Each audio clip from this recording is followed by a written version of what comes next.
Do you have some land you need cleared to build on? Call Hartsell Farms and Excavating. Do you need some excavation done on your property? Call Hartsell's Farms and Excavating. Hartsell's Farms and Excavating, LLC is a veteran-owned and operated company with 20-plus years of experience in the construction business. Owner Vernon Hartsell will be happy to see how he and his crew can meet your needs. Free estimates can be given by calling number 870-210-0204. Again, that number is 870-210-0204. Thank you for your business.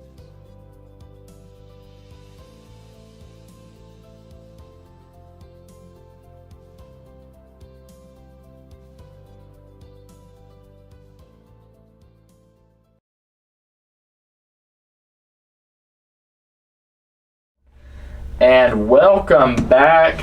After a little bit of a hiatus, boss, we are back this week for Magnet Cove Glen Rose week, another rivalry week, and another week where the Panthers are certainly going to be tested on defense by a really good quarterback in Gage Hood and a really, really good all-around team in Glen Rose. But before we get into that, Coach, I mean, you have a pretty good opening into conference play by beating Jessieville 32-15. I mean, your dynamic duo is there once again, and Angel Velasquez and Nehemiah Norwood. Nehemiah Norwood going down with an injury, though, in the game, so he's questionable, I'll say, against Glen Rose, and with Angel being unavailable due to personal matters. Where does that leave you if you're Magnet Cove going into this week? What would you be saying to your guys that are going to have to step up? Well, just what you just said. It's a next man up mentality. That's the mindset you've got to have going into Glen Rose. Yes, they're a talented team. It's going to be all hands on deck. It's going to be, I think, especially in the running back department, we're a little thin there this week, but I think it will be running back by committee, and it's a chance for a couple of sophomores to step in. And some juniors who have to step up. And also some juniors as well that can step in and fill a key role. I don't think you put all that on one person, I think it will be done by committee, and that's kind of how you got to look at it, I mean, you have Canton Dyer who broke off a 17-yard touchdown run last week. I mean, you have Blaze Crutchfield, who before he took a little bit of a break from football was the running back. I mean, I remember when he was running back whenever I was in junior high football. So, I mean, you have him that can step up. You have Hayden McKinney, who I've heard the coaches talking about wanting him to step up. So, I mean, like you say, we have a large committee, but how much of this is also going to depend on the line playing really well this week? Because, let's face it, you cannot have any type of offense without the line play. So how much do you think the line needs to step up this week to give those guys the best chance to succeed? Definitely. As though saying goes, and the cliche saying, I guess you would say, the game's going to be won in the trenches. It's going to be who is able to move and dominate the line of scrimmage. And that's on both sides of the ball, both offensive line, defensive line. That is going to be the key, especially as you look at Magnet, with these running backs who are not as experienced as the others. That's going to be key for them to open up those holes and sustain those blocks throughout the game and give them a little bit of confidence. And I think once they get a little bit of confidence, then that's definitely going to help and kind of get into the flow of the game. And I mean, you see Magnet Cove, and when you think Magnet Cove, you think they're going to run the ball down your throat 40,000 times a game, which they are going to. Right. But I mean, with your two-star running backs out, do you think that Coach Adams might lean a little bit more on the pass game this week? It's possible. It's always possible. Again, like you said, Magnet Cove is a run first team and always has been, and that's a great philosophy to have. I think you've got to keep Glen Rose's defense honest and keep them honest by throwing the ball a little bit, and having some success there, especially in the early downs. You don't want to get into the thing you don't want to get into to Glen Rose is getting into 3rd and long and then being forced to convert, and because they're going to basically pin their ears back, and come at you. I mean, now moving over to the defensive side of the ball, I mean, you have a Manic Cove defensive line that's really good. You have a linebacker room that's really good. But, I mean, you have a secondary one. Let's think about this. Angel Velasquez is unavailable for this week, so that's one of your more experienced guys you've got unavailable for this week. You've got Ethan Ramsey, who's played defensive back for as long as I can remember, so that's your easily most experienced guy. But, I mean, then after that, you've got Calvin McKinney, who's in his 2nd year of starting on the defensive side of the football in the secondary. You've got Isaac in his 1st year of playing football, at least as far as I can remember. And then you have Colton Mabry, his 1st year up into senior high. And while you do have experience there that's very welcome, it's just still not a position you want to put a sophomore in. And then you also have, the typical rotating committee of guys out there to spell guys. What do you think if you're a defensive backs coach or the secondary coach that you'd be saying to your guys to kind of, set them, what's the philosophy you want them to play with? Well, I think you got to come out and try to, when you got young guys out in those positions, you got to keep it simple. You don't want to try to do too much, but you want to keep it simple and let them have some success. And of course, success builds confidence in them. Gage Hood, Glen Rose's quarterback, is a very good quarterback. He can throw the ball. He is very dangerous when he is forced out of the pocket and runs the ball. He really can hurt you with his legs. He's hard to bring down. You've got to make sure that you tackle him to the ground and wrap up. Those are big things. I think all around defensive line is going to have to put pressure, and they are going to have to contain Gage Hood, in order to have success. I think that's going to be as important as anything else. And then another factor you have to consider is, you've got to stop the run game, because if they can run the football, then you have to look out for that as well. So, if you can contain the run, then, I think that would make making it, oh my goodness, help the secondary perform a little bit better, because then they don't have to worry about running up to watch out for the running back. Yes, that is true. Glen Rose is a good running team. They really are. And they will they like to spread you out, and then they'll run the ball as well. So again, Magnet's going to have their work cut out for them on defense to keep that contained with the defensive line and those linebackers coming up to contain the run. And they are a very efficient team at passing as well. So it's going to be a challenge, but I think, again, if you keep it simple and you keep the pressure on them, and that this young defense, when I say young defense, I'm particularly the secondary, can have some success, and that will help build their confidence.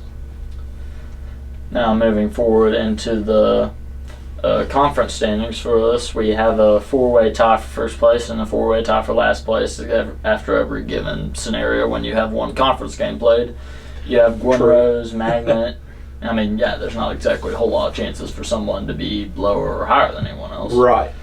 And then you have Paris, and then you have Cutter as the four teams who've won week one of conference play, and then you have Perryville, which is sort of a surprise to me. We'll get to that in a minute. We have Jessieville, who narrowly came up short, or somewhat narrowly came up short against Manic Cove. You have Danville, and you have Two Rivers. But Perryville's they are a surprise to me, because before the season you would have thought Perryville, you knew they graduated a lot of guys, but you would have thought that they would have at least retained enough to be competitive. So I mean, what do you make of the situation, and what's your philosophy on bouncing back for Perryville from this point to salvage something out of this season? Well, I think it's a combo of two things there. Perryville played Cutter Morning Star last week, and Cutter's a good young team. Nothing against Cutter. Right. No, people don't realize they've got a good young team. That really good offense and a great offense. They like to throw the ball around, and they will sling it. Coach Finley does a great job with the offense, and I think that presents a lot of problems. And I think with Perryville again, they saw that. They saw how competitive and how quickly that Cutter could score. And so, if you're Perryville, you just kind of got to regroup. And it's still early in the conference. I know everybody's played one conference game, but this week is, I think, very huge for all teams in the conference, because this is where the teams really, week 2 of conference play is really where they start separating themselves as potential. Well, we're going to finish, have the possibility to finish first, second, third, or fourth, in that top 4 of conference. So this week is a huge week for all teams. Also, speaking of Perryville, I mean, it's also a huge week for their opponent this week, Danville. I mean, you have a chance to prove that you are as sneaky good as people said you could be before the year. You can prove that you're better than you were last year. I mean, you've got a perfect chance here against a Perryville team that's currently reeling and looking to regroup. I mean, right. Not necessarily a game that will get a lot of attention, from the statewide media. Sure. But, it's still a huge game for both teams. Absolutely. It's an interesting game. Like I said, you get into week 2, and that's when these teams from top to bottom really start to show, hey, we're a real contender, or, hey, we've got some work to do. But you never can sleep on anyone. That is for sure. As you said, Danville, that's going to be an interesting game. That game will be an interesting game, and I think it'll be a very competitive game as well. Again, it may come down to who can control the line of scrimmage, who makes the least mistakes, who wins the turnover battle, and is able to capitalize on those turnovers. I mean, one last thing before we move on here. You have a Paris team that has proven themselves time and time again. 3-1 by this point in the season, and a 3-way tie for the top of the conference. And I'm not totally sure who they have this next week, but you're currently in a position that you've got a few more games before you have to play back-to-back at Magnet and then go back home to play Glen Rose. How huge is this stretch for building momentum for Paris before you play who are arguably the 2 best teams in the conference in Magnet Cove and Glen Rose, other than them? That's true. This is going to be a huge. Each week is going to be huge for Paris, and I think we're seeing what we kind of thought Paris was going to be, which was a very much improved, very competitive team. And I think we mentioned this, in week 1, that's a team to watch. They could definitely end up finishing anywhere, the top 3 in the conference. So they're firing on all cylinders right now, playing great football. If they can keep everyone healthy and continue to play great football, you could come into a scenario with, of course, them playing Magnet and then them coming back home and playing Glen Rose, where Paris might just end up walking out of this conference undefeated. They very well could. It's that's why you got to play the game each week. So it could be. And would I say it? Would I be totally surprised? No, I would not. Not at all. They are a good football team. And moving into our final segment right here, we have our games of the week for this week. And starting at the top for classification level and working our way down, we have Bryant playing Little Rock Christian, which, I mean, it's going to be an interesting game for Bryant because, I mean, like, you have an LRCA team who wants to prove themselves, Right. And you've got a target on your back. You're Bryant. You're always going to be, Sure. at least as far as I can remember, you've always been one of the top teams in the 7A. So, I mean, what does this game have implications-wise for the 7A standings before the playoffs? You know, it's a huge implications. If you look at just the numbers, obviously Bryant is, you know, one of the biggest, if not the biggest, 7A team in Arkansas, in the state of Arkansas, as far as just number-wise. Little Rock Christian, not as big, but the players they do have are very quality and great players. It may come down to, as it does in a lot of cases, you know, if Bryant can enforce their will as far as, you know, just keep coming at them, running, throwing the ball, keeping them off balance, just be able to come in there and rotate in and out on defense, on the defensive front, and not really see a drop off. It may come down to a numbers game in the end as far as player wise. So it should be a good game. I think it's going to be a competitive game. We'll just see. We know Bryant is still Bryant, and they're a great team. And no one has answered the call for them in the last few years. So it should be a great ball game, and we'll see how that plays out on Friday night. And moving on, we have a game that, at least according to Fearless Friday, is played tomorrow night. You have Bismarck and Smackover, a huge battle in the 3A7.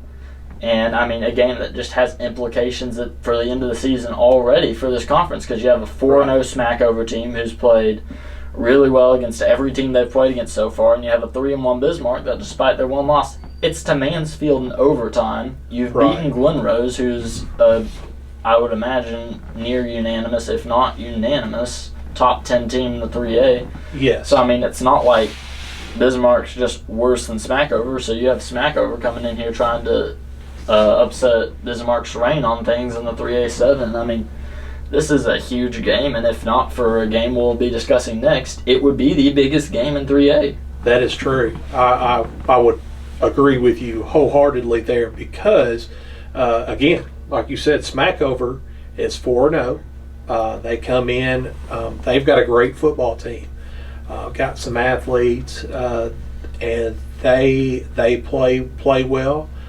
Bismarck is a great team. Of course, you know, they were a semifinal this last year, and I say semifinalists, they played in the state championship last year.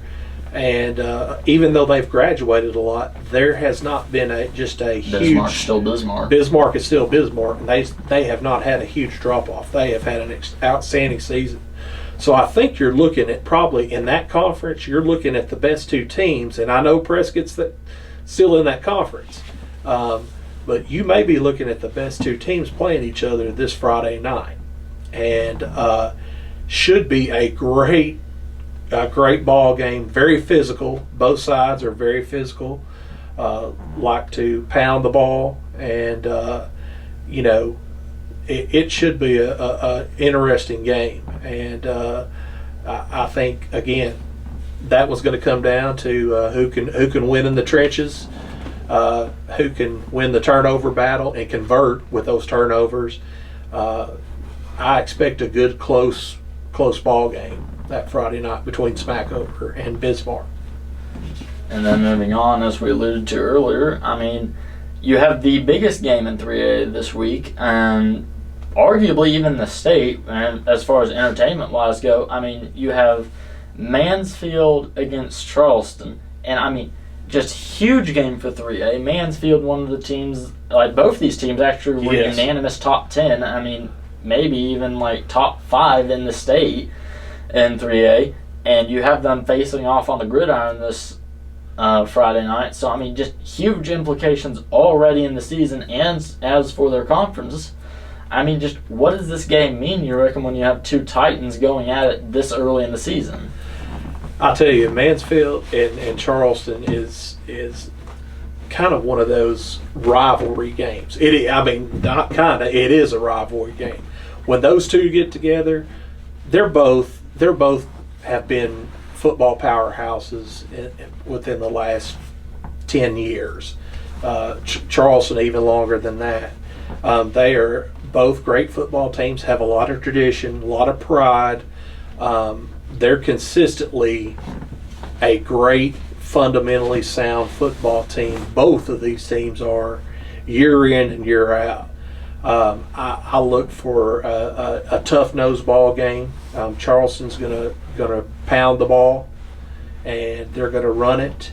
Mansfield is going to do the same thing. It's kind of, if you look at these two teams, it's almost like they mirror each other in a lot of ways, both offensively and defensively. So I expect a competitive game, and of course it will be a great turnout for sure during this ball game. And of course, to wrap our show up, we discussed Magnet Cove Glen Rose. Battle of Old Military Road this week, and as you've already alluded to, Magnet needs to keep ahead of the sticks. So, two questions I have for you is there anything other than keeping ahead of the sticks Magnet Cove really needs to do to have a key to win this week? And what does Glen Rose, vice versa, need to do to keep Magnet from pulling off a massive upset? You know, the thing I see for Magnet is again, staying on schedule with the offense, getting what's there in front of them, try to dominate that line of scrimmage, and really pound the ball, and hopefully you wear that defensive line down from Glen Rose. They're a very talented defensive line, got some big guys up front, and good linebackers. They're a good all-around team. As far as Magnet on defense, what you can't do is you cannot let Gage Hood beat you, and you've got to keep him contained. He's going to make some big plays. He's a great athlete, he's a football player, a competitor. There's only so much you can do. But he's going to make some plays, but you've got to limit those. And you can't have any, miscommunications or big mistakes where you make a lot of errors, and then it ends up costing you a touchdown. So try to limit your big plays. Take care, and like I said, take care of the football. If Magnet can take care of the football on the offensive side of the ball and keep the ball away from Glen Rose, I think that will favor well for Magnet. And the same token, Glen Rose, they just need to be Glen Rose. They just need to line up, run their offense, and let that. They've got several playmakers. Stuff the run. On the and force Magnet into third and long, second and long situations where they're basically forced to throw the ball and let their secondary go to work. Exactly. So should be a great one. Over at Glen Rose. So big time game, big time rivalry in a small town. Hey, it's a great Friday night in small town USA, as they say. Yep. And that's where we'll leave y'all here this week. Magnet Cove going to Glen Rose. Wish both teams the best of luck, and all teams across the state the best of luck. This is Will Kizzia and Coach Shane Hartsell signing off from here this week, and we'll be back with you next week. Until then,